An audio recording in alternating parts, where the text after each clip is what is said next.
Oh tanah airku, aku rindu wajah ibu. Meski belum pernah ketemu, ku simpan selalu rindu ini kepadamu.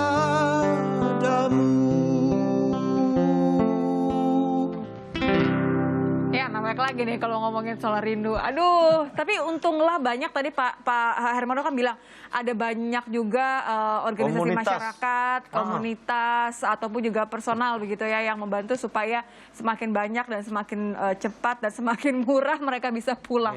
Lumayan loh bayar semakin denda berkurang 3.000 juga beban Pak Hermono.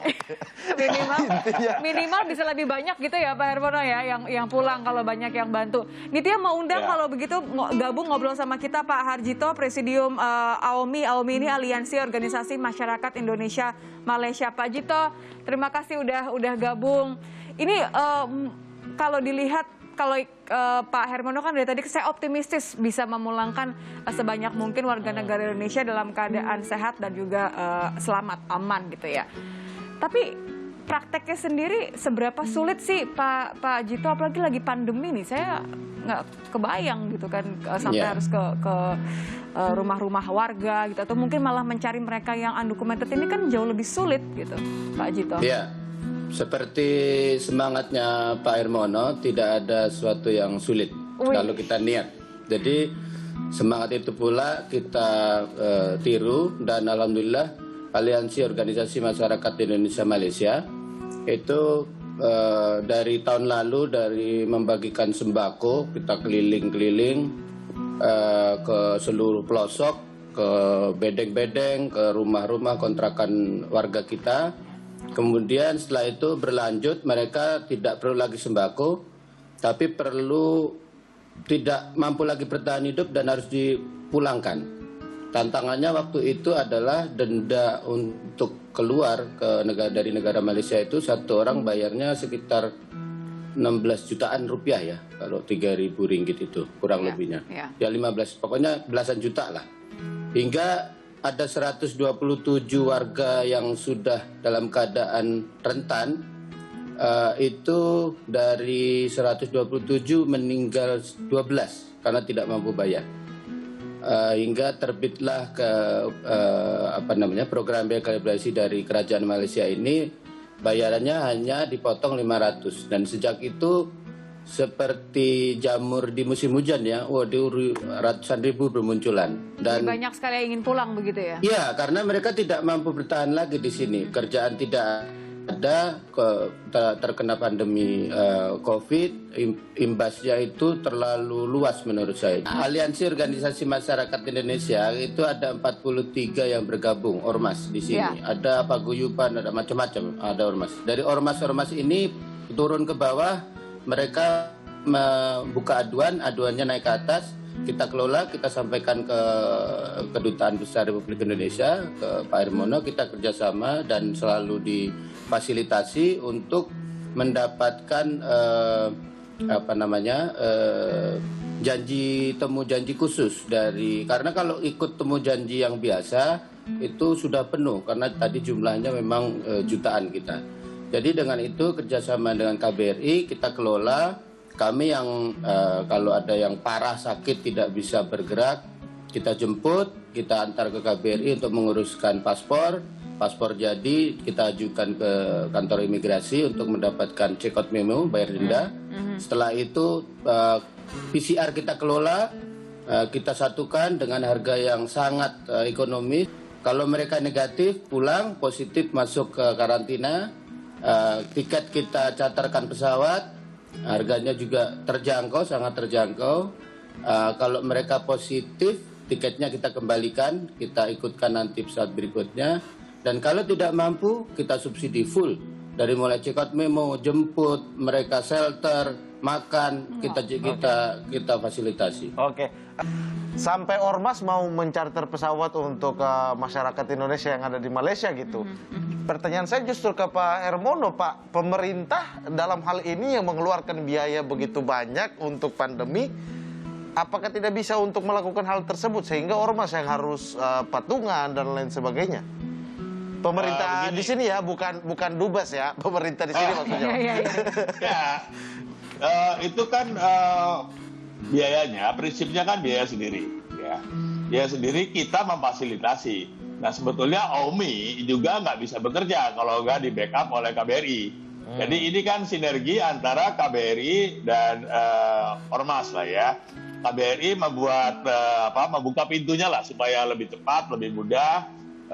Yang melaksanakannya Ormas. Jadi masyarakat itu diuntungkan oleh skema ini karena bisa lebih cepat pulang, bisa lebih mudah, bisa lebih murah. Jadi sebetulnya ini adalah skema kerjasama yang menguntungkan semua pihak. KBRI untungnya nggak perlu turun ke lapangan.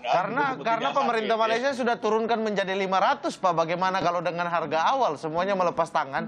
Pada prinsipnya itu tanggung jawab masing-masing.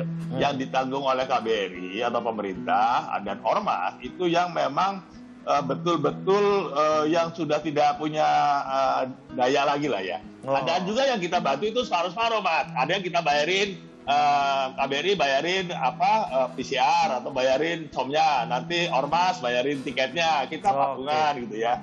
Jadi ini memang skemanya macam-macam untuk membantu orang itu. Ada yang semuanya Ormas, ada yang Ormas somnya saja. Kalau kan yang kerjasama langsung biasanya di tingkat konjen ya, karena kan tergantung sama daerahnya. Pembagiannya berarti bagaimana Pak? Ini kan sudah, artinya kalau misalnya untuk di Sabah ini kan tadi konteksnya ya banyak yang undocumented itu. Pembagiannya jadi bagaimana biasanya kalau dengan AUMI atau misalnya dengan komunitas lah, apalagi di Sabah tidak ada Ormas ya tadi Pak Krisna bilang. Ya, jadi begini Mbak Nitya, jadi kita dalam rangka memberikan bantuan terhadap warga kita di Sabah ini, tadi saya sudah sampaikan bekerjasama dengan paguyuban atau kelompok-kelompok kekeluargaan. Nah, umumnya apa yang seperti disampaikan oleh Pak Dubes Hermono pun juga kita lakukan di sini. Bahwa dalam rangka bantuan kepada WNI untuk kepulangan WNI itu adalah sebenarnya prinsipnya tanggung jawab yang bersangkutan masing-masing. Namun tentu case per case kita lihat, apabila memang warga negara kita itu tidak ada sama sekali kemampuan untuk kepulangannya, kita pun memberikan bantuan. Tapi ada juga yang bantuan yang diberikan oleh dari paguyubannya. Misalnya WNI itu asalnya dari Timor, misalnya. Nah, itu ada kekeluargaan Timor, paguyuban Timor, mereka pun juga memberikan sumbangan kepada warga negara tersebut. Jadi memang ini adalah kerjasama antara KBRI, Ormas dan juga paguyuban begitu, Wanita. Oke. Saya balik ke Pak Jito kalau gitu. Boleh diceritakan nggak satu kasus misalnya yang sangat sulit gitu, yang ditangani oleh AUMI sampai harus mungkin nelfonin Pak Hermono juga, gimana nih Pak gitu. Satu contoh kasus yang paling sulit ditangani selama pandemi ini. Ya, yang ini contoh kasus saja yang paling pelik menurut saya adalah ketika warga negara kita itu ditipu oleh agen, kemudian dijanjikan izin kerjanya, permitnya itu ada, tapi tidak ada, kemudian dia dijual dari satu agen ke agen yang lain. Ada satu kasus yang anaknya di Jogja mengadu ke Pak Hermono, kemudian saya sendiri yang menjemput di rada jauh dari Kuala Lumpur. Beliau tidak memiliki izin kerja di sini, kita sebut ilegal. Kemudian dijanjikan pulang, tidak pulang-pulang. Nah itu kita jemput. Nah kasus seperti itu banyak. Tapi ada juga yang lebih pelik lagi. Jadi sudah bayar check out memo, bayar denda ya. Itu sudah bayar. Bahkan Bapak kita separuh-separuh. Pak Hermono bayar check out memonya, AUMI bayar tiketnya, tiket pesawat gitu, separuh-separuh. Sudah semua oke, pesawat besok tinggal terbang, meninggal. Banyak gitu begitu. Jadi sudah dalam antrian meninggal dunia ada, baru ini dalam antrian. Karena usia dan sakit? Ya sakit, banyak sekali yang sakit nih. Sakit banyak sekali yang sakit nih. Lebih dari 5 500 dari awal itu sakit. Ada yang ini pun bahkan ada yang beberapa. Dan itu memang kita prioritaskan. Tapi sedikit tadi ya, Nit ya, dengan Mamat tadi yang menanyakan charter. Kita memfasilitasi mereka charter itu karena banyak pesawat delay. Dan ketika delay, ngadunya kemana? Ke Facebooknya Pak Hermono. Pak, ini saja ditunda, tiketnya hangus loh. Kan kasihan mereka, satu beli lagi, 2 kali, 3 kali beli kan kasihan. Makanya saya menginisiasi, ya udah kalau gitu kita charter Pak. Tapi kita kan tidak bisa jalan sendiri tanpa KBRI, tanpa kedutaan. Karena kan izin terbang, izin landing, segala macam itu harus dengan KBRI. Nitya habis ini pengen bahas sebenarnya soal kalau di Tanah Air kan kita lagi ada pelarangan mudik ya Pak Hermono ya, Pak Sunarko, Pak Krisna. Kita lagi ada pelarangan mudik, tidak boleh pulang sampai tanggal 17.